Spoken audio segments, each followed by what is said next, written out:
इसके बारे में बहुत कम लोग जानते हैं, लेकिन ये गवर्नमेंट का खुद का इनिशिएटिव है। लेकिन क्या हो अगर मैं आपसे ये कहूं कि वो सेफ जगह है। असल में आपके पैसों का जिस मोमेंट राहुल ने वो 5 लाख बैंक में डाले, उसी मोमेंट बैंक ने उन पैसों को कि वो 12,500 भी रियल टर्म में एक लॉस ही है कर दिया ना मैंने साबित। कैसे बैंक आपके पैसे को अगले साल उसकी परचेजिंग पावर 17,400 रुपए। बैंक एक मिडिलमैन है और मिडिलमैन कभी फ्री में काम नहीं करता। भारत में करोड़ों लोग हर महीने मेहनत करते हैं, पसीना बहाते हैं और जो पैसे बचते हैं उन्हें बड़े प्यार से बैंक के हवाले कर देते हैं। क्यों? अरे भैया क्योंकि बैंक सेफ होता है यार, बैंक रिलायबल होता है। यही तो हमने अपने बुजुर्गों से सीखा भी है। लेकिन क्या हो अगर मैं आपसे ये कहूं कि वो सेफ जगह है असल में आपके पैसों का बहुत बड़ा दुश्मन है। क्या हो अगर मैं आपसे कहूं कि जितने साल आप पैसे बैंक में रखते आए हो, जितने साल से, उतने साल आप चुपचाप धीरे धीरे बिना कोई शोर किए गरीब होते जा रहे हो। और सबसे बड़ी बात, बैंक को पता था कि वो आपके साथ ये कर रहा है, उसको हमेशा से पता था, लेकिन आपको नहीं पता था। तो आज इस सेशन में मैं आपको पूरी कहानी समझाऊंगा जो समझना आपके लिए ज़रूरी है। वो मैथ दिखाऊंगा जो बैंक आपको कभी नहीं दिखाता, और इसके बाद वो रास्ता भी बताऊंगा जिससे आप इस सिस्टम से बाहर निकल सकते हो। तो पूरा वीडियो बड़े ध्यान से देखिएगा भैया, पूरी ताकत, पूरा फोकस लगा करके। तो चलो इसको शुरू करते हैं राहुल की कहानी से। राहुल एक जिम्मेदार इंसान है जो मेरे बगल में ही बैठा है यहाँ पे इस वक्त। पिछले 6 महीनों में उसने अपनी सैलरी से 5 लाख रुपए बचाए हैं। बचा लिए हो ना? नहीं बचाए हैं, लेकिन चलो मान लिया हमने बचा लिए होंगे। और ये कोई वैसे छोटी बात नहीं है, बहुत डिसिप्लिन चाहिए होता है भैया इसके लिए।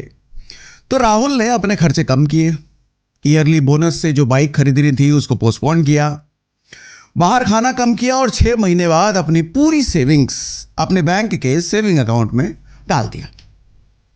अब उसके अकाउंट में 5 लाख रुपए हो चुके थे और वो बड़ा खुश था। हर हफ्ते वो अपना बैंक का ऐप खोलता था, बैलेंस चेक करता था, थोड़ा थोड़ा इंटरेस्ट जुड़ते हुए देखता था और सोचता था देखो मेरे पैसे बढ़ रहे हैं, और अच्छा लगता था उसको देख के।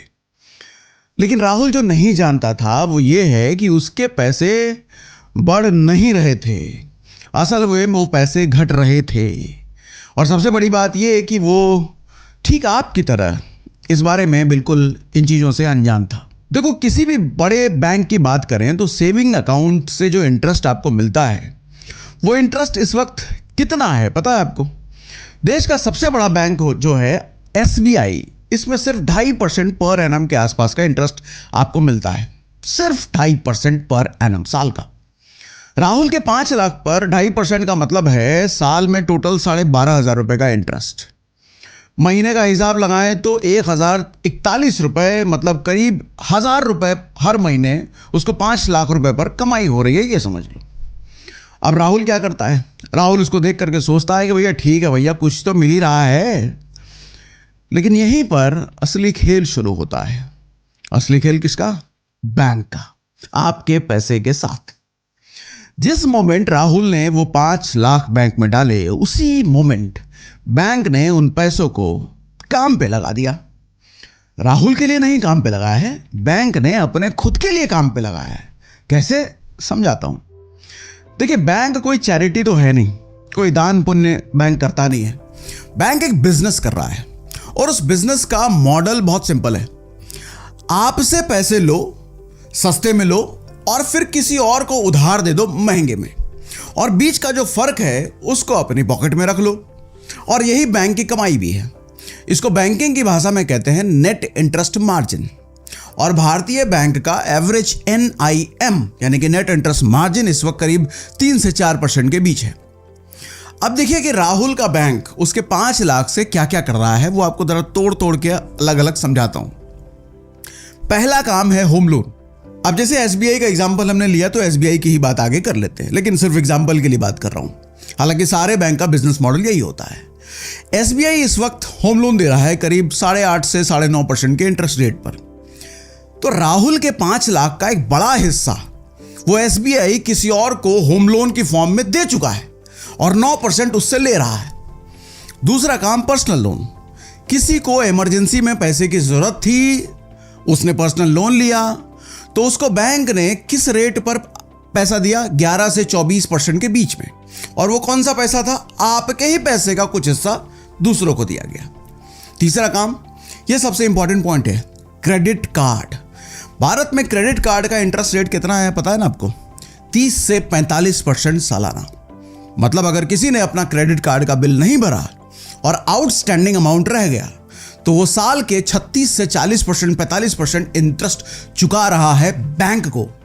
और वो पैसा जो क्रेडिट में दिया जा रहा है उस आदमी को, वो बैंक के पास कहां से आ रहा है? उन्हीं डिपॉजिट से जो हमने और आपने बैंक में रखे होंगे। जैसे राहुल के 5 लाख, तो समझे भैया आप, बैंक में जमा किया हुआ राहुल का 5 लाख कैसे कैसे बैंक इस्तेमाल करता है अपने फायदे के लिए। बदले में बैंक राहुल को क्या दे रहा है? सिर्फ 2.5%। लेकिन उन्हीं पैसों से खुद कितना कमा रहा है? 10 से 40% तक। 5 लाख पर राहुल को कितना मिला? 12,500 रुपए साल का। उन्हीं 5 लाख पर बैंक ने कमाया कम से कम 40,000 से 50,000 के बीच। तो राहुल ने 12,500 देखा और खुश हो गया, लेकिन बैंक ने बाकी का 35 से 40,000 चुपचाप अपने पास रख लिया। किसके पैसे से? उसी राहुल के पैसे से, बिना राहुल के बताए कि राहुल भैया आपके पैसे को हम अपने काम पे लगा रहे हैं, अपने हम कमाई कर रहे हैं। राहुल को बताया भी नहीं। लेकिन बैंक का यही सिस्टम है भैया, वो ऐसा ही काम करता है। और राहुल को यह भी नहीं पता था कि वो 12,500 भी रियल टर्म में एक लॉस ही है। वो 12,500 भी कमाई नहीं है राहुल की। नहीं यकीन हो रहा है? समझाता हूं। अप्रैल 2026 में इंडिया का ऑफिशियल सीपीआई इन्फ्लेशन रेट यानी कि महंगाई दर 3.48% है। ये गवर्नमेंट का खुद का नंबर है। लेकिन इसमें एक और बात है जो आपको जाननी चाहिए कि फूड इन्फ्लेशन मतलब खाने पीने की चीज़ों पर जो महंगाई है वो 4.2% है। और बहुत सारी चीज़ों पर महंगाई 10% है, बहुत सारी चीज़ों पर 15% भी है महंगाई। लेकिन सरकार का ये आंकड़ा है कि भैया मिनिमम वाला नंबर आपको बताया जाता है। यानी जो चीज़ें आप खाते हैं, सब्जी, दाल, दूध, खाना पकाने का तेल, ये सब पिछले साल के मुकाबले 4.2% इस साल ज़्यादा महंगे हो चुके हैं। और बहुत सारी चीज़ों में जैसा मैंने आपको बताया 10 से 15% भी महंगा हो चुका है। देखिए, इन्फ्लेशन का मतलब होता है कि आपके पैसे की परचेजिंग पावर हर साल कम होती जा रही है।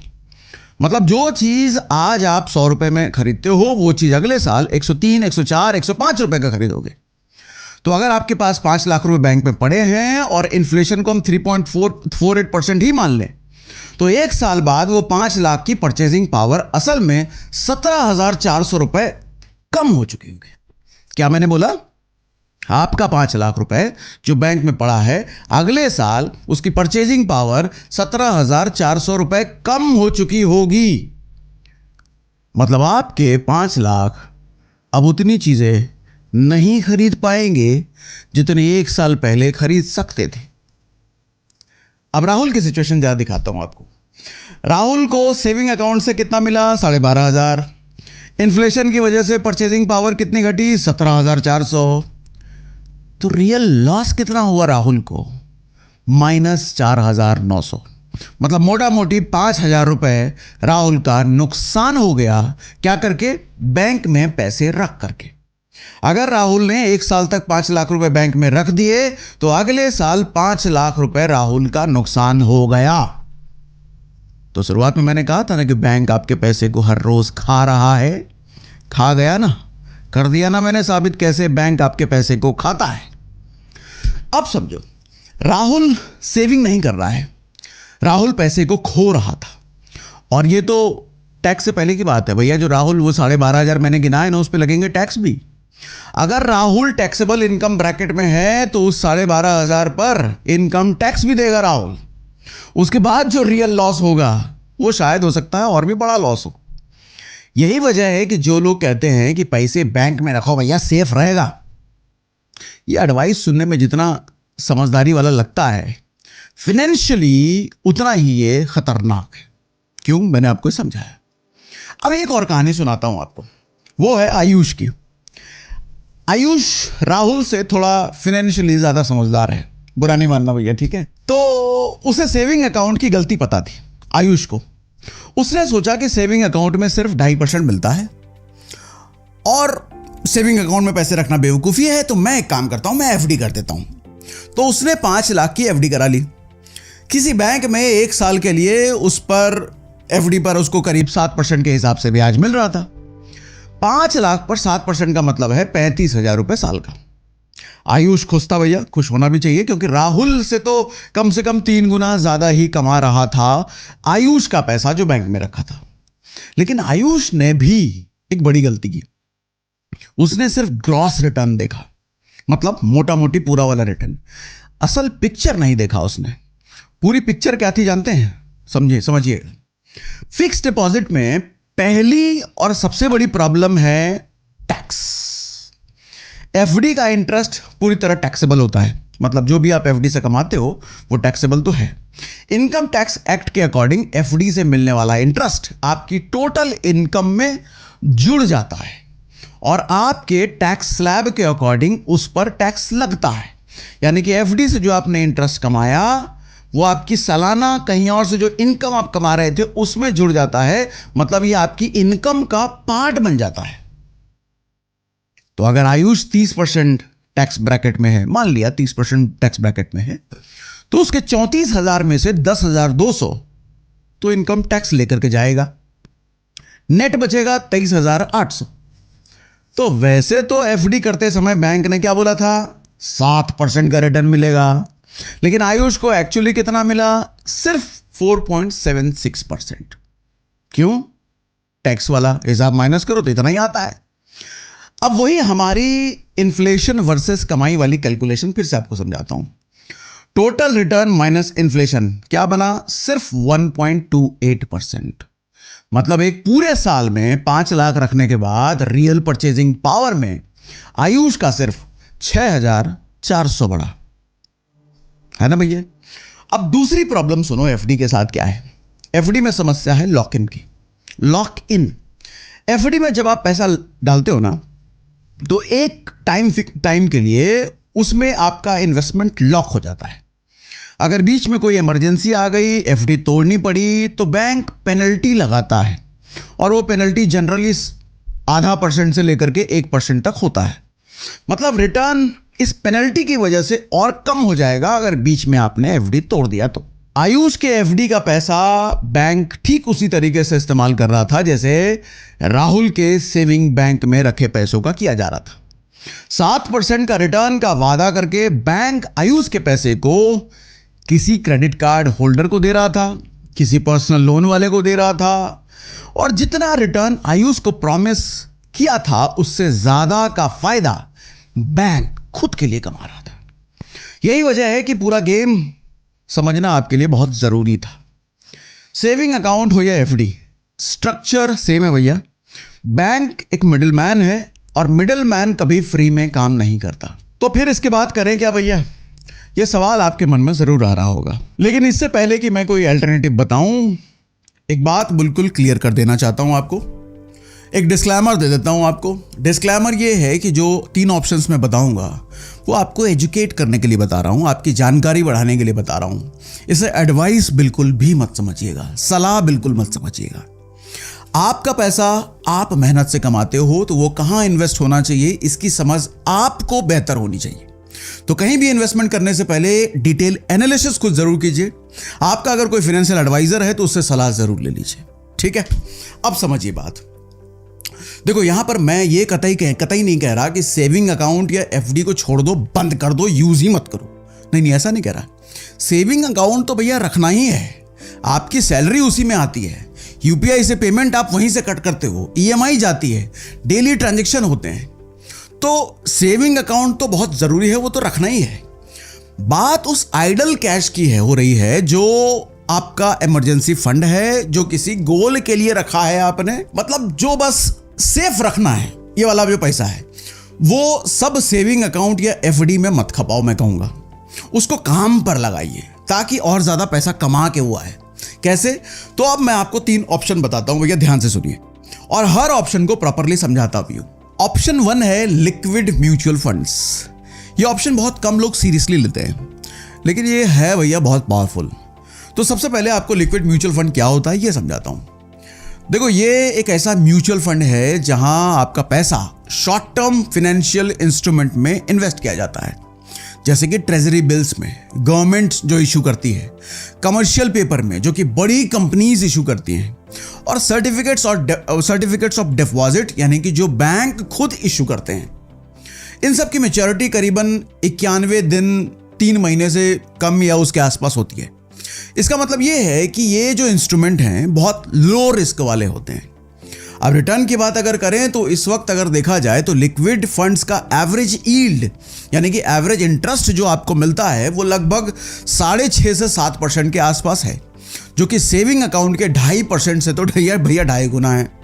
अब आपका सवाल होगा कि सागर सर, बैंक अकाउंट का पैसा तो तुरंत निकाल सकते हैं, इसका क्या ये भी बताओ। तो ये भी आपको बता देता हूं। देखो, अगर आपको पैसों की जरूरत पड़ गई तो अगर आप आज लिक्विड फंड को रिडीम कर रहे हो, रिडीम बटन दबा रहे हो, तो अगले बिजनेस डे यानी कि T+1 पर पैसा आपके अकाउंट में आ जाता है। यानी कि अगर सैटरडे संडे है तो आप अपने बैंक में पैसा नहीं ले पाएंगे, बिजनेस डे में ही आपके पास पैसा आएगा। लेकिन अगर आप की सिचुएशन ऐसी है कि आपको एक ऐसा इमरजेंसी फंड चाहिए जो बटन दबाया और पैसा आपके बैंक अकाउंट में आ जाए, तो फिर तो एफडी का दुनिया में कोई रिप्लेसमेंट नहीं है, ये आपको बता देता हूं। खैर, अब बात करते हैं लिक्विड फंड्स की। यहां एफडी की तरह लॉक इन नहीं होता, इमरजेंसी में पेनल्टी नहीं है। टैक्स कैसे लगता है ये समझिए, क्योंकि ये बड़ा इंपॉर्टेंट है। लिक्विड फंड पर STCG यानी कि short term capital gain tax लगता है। अगर आपने 3 साल से पहले रिडीम किया तो ये लगेगा। STCG आपकी इनकम में जुड़ता है और आपके स्लैब के हिसाब से टैक्स लगता है। ये एफडी जैसा बिल्कुल भी नहीं है, देखने में लगता है लेकिन फर्क है।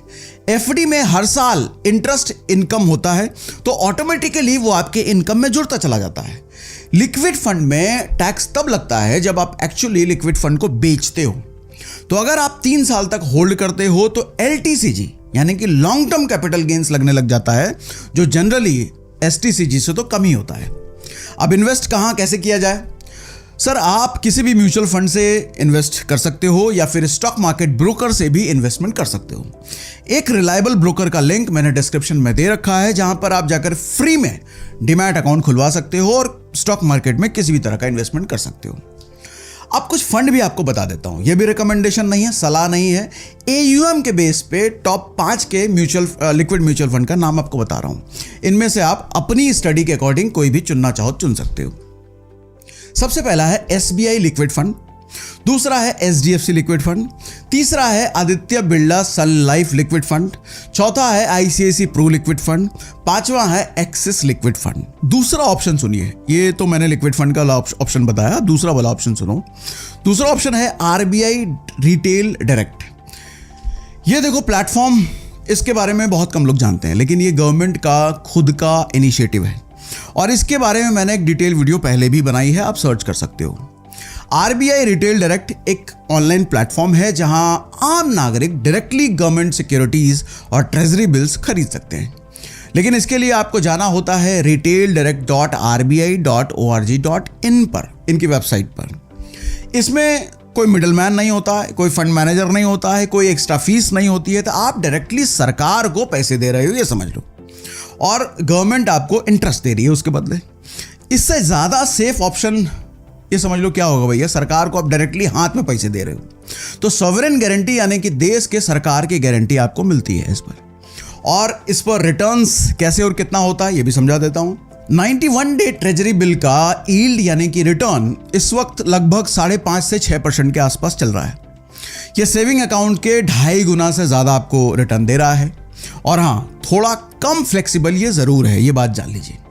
मैच्योरिटी डेट फिक्स होती है इसमें, लेकिन जिस पैसे को आप 3 से 6 महीने के लिए रखना चाहते हो, मतलब आपको पता है कि आप उससे पहले नहीं तोड़ोगे, ऐसी गारंटी आप चाहते हो कि 3 से 6 महीने के लिए आप रख ही दोगे तो आपको एक ठीक ठाक रिटर्न मिल जाए, तो उन लोगों के लिए परफेक्ट है।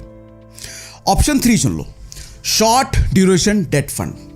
अगर आपके पास थोड़ा बड़ा टाइम होराइजन है, लंबा समय है आपके पास, मतलब 1 से 3 साल तक का समय है जिसमें आपको लगता है कि पैसे की जरूरत नहीं पड़ेगी, तो शॉर्ट ड्यूरेशन डेट फंड्स एक अच्छा ऑप्शन हो सकता है। ये फंड्स थोड़े लंबे मैच्योरिटी वाले बॉन्ड्स में इन्वेस्ट करते हैं, जैसे 1 से 3 साल की मैच्योरिटी वाले कॉर्पोरेट बॉन्ड्स और गवर्नमेंट सिक्योरिटीज हो गए, और इस पर रिटर्न तकरीबन 7 से 8% के करीब चलता है। टैक्स के मामले में भी ये एफडी से बेहतर है, क्योंकि डेट फंड पर जो रिटर्न आते हैं वो कैपिटल गेन्स की फॉर्म में होता है और उस पर इंडेक्सेशन का बेनिफिट भी मिल सकता है। ये डिपेंड करता है कि आपका होल्डिंग पीरियड क्या है और टैक्स के किन स्लैब्स में, किन रूल्स में आप फॉल कर रहे हो। ओवरऑल जो पैसा आपने 1 से 3 साल के किसी गोल के लिए रखा था, जैसे कि घर का डाउन पेमेंट हो सकता है या कोई बड़ा खर्चा हो सकता है, उसके लिए शॉर्ट ड्यूरेशन डेट फंड्स एक स्मार्ट चॉइस हो सकती है। अब मैंने आपको यहां पर ऑप्शन दे दिए, बता दिए तीनों ऑप्शन, आप क्या क्या कर सकते हो सब समझा दिया। लेकिन हो सकता है कि अभी भी आप थोड़े से कंफ्यूज हो, तो एक काम कर सकते हो, एक ही सिनेरियो लेते हैं, उसमें आपको रिपीट समराइज कर देता हूं, अच्छे समझ में आ जाएगा।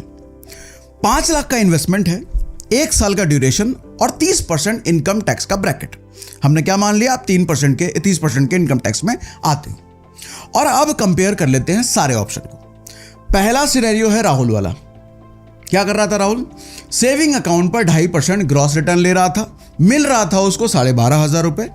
इन्फ्लेशन एडजस्ट करने के बाद रियल लॉस जो उसका हुआ था 4,900 का हुआ था, मतलब पैसे बचाने के बाद भी राहुल का रियल में लॉस हो रहा था। दूसरा सिनेरियो आयुष का लिया हमने, एफडी कर रहा था वो, तो 6.8% ग्रॉस रिटर्न उसको मिल रहा था, 34,000 का इंटरेस्ट मिल रहा था, 30% टैक्स के बाद 23,800 हाथ में आ रहा था।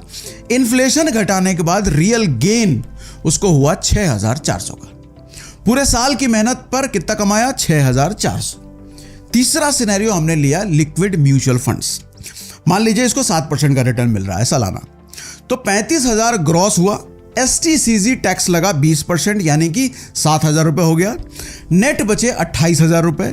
महंगाई यानी कि इन्फ्लेशन घटाने के बाद जो रियल गेन हाथ में आया वो 10,600 हुआ। चौथा सिनेरियो हम ले लेते हैं short term debt fund. Same 7% का रिटर्न यहां भी मान लो, तो 35,000 का ग्रॉस हुआ, एलटीसीजी टैक्स सिर्फ 12% बना, यानी कि 4,375 रुपया हो गया, नेट बचे हाथ में 30,665। इन्फ्लेशन घटाने के बाद रियल गेन 13,225 रुपए हुआ।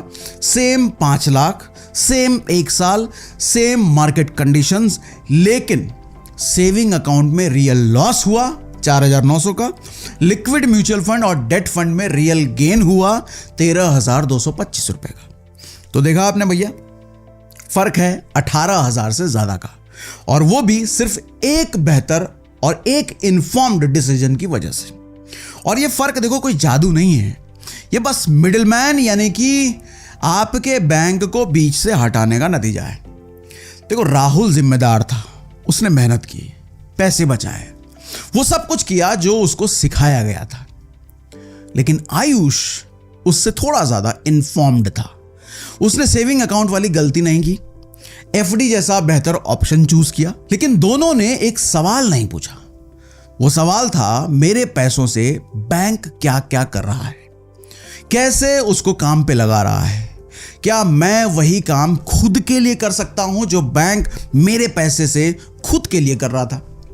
अगर ये सवाल वो खुद पूछ लेते, थोड़ी रिसर्च कर लेते, तो शायद उनके खुद के पैसे उनके लिए काम कर रहे होते, ना कि बैंक के लिए। देखिए फिर से कह रहा हूं, बैंक आपका दुश्मन नहीं है, बैंक एक बिजनेस है, एक बहुत स्मार्ट बिजनेस है, और किसी भी स्मार्ट बिजनेस के साथ डील करते वक्त एक रूल होता है, बिजनेस मॉडल को समझना। और इस सेशन में मैंने आपको बैंक का बिजनेस मॉडल समझाया है। अब एक्शन आपको लेना है, पैसे को काम पर लगाइए, इन्फ्लेशन से ज्यादा रिटर्न कमाइए। और इस सेशन से आज अगर कुछ नया सीखा, कुछ आंखें खुली, तो एक बात कहूंगा कि ये वीडियो अपने तक मत रोकना, उन सभी लोगों तक शेयर कीजिए जिनके बारे में आप ये सोचते हो कि वो भी अपने पैसे को सेविंग अकाउंट में रखे रहते हैं भैया। तो अपने पैसे को काम पे लगाना सीखिए, ताकि आपका पैसा आपकी तरफ मेहनत करे और पैसा कमा के लाए भैया। बाकी ये सेशन आपको कैसा लगा हमको कमेंट बॉक्स में ज़रूर लिख करके बताइएगा। इतना डिटेल आज से पहले किसी ने बताया था या नहीं बताया था, ये भी बताइएगा हमको कमेंट बॉक्स में।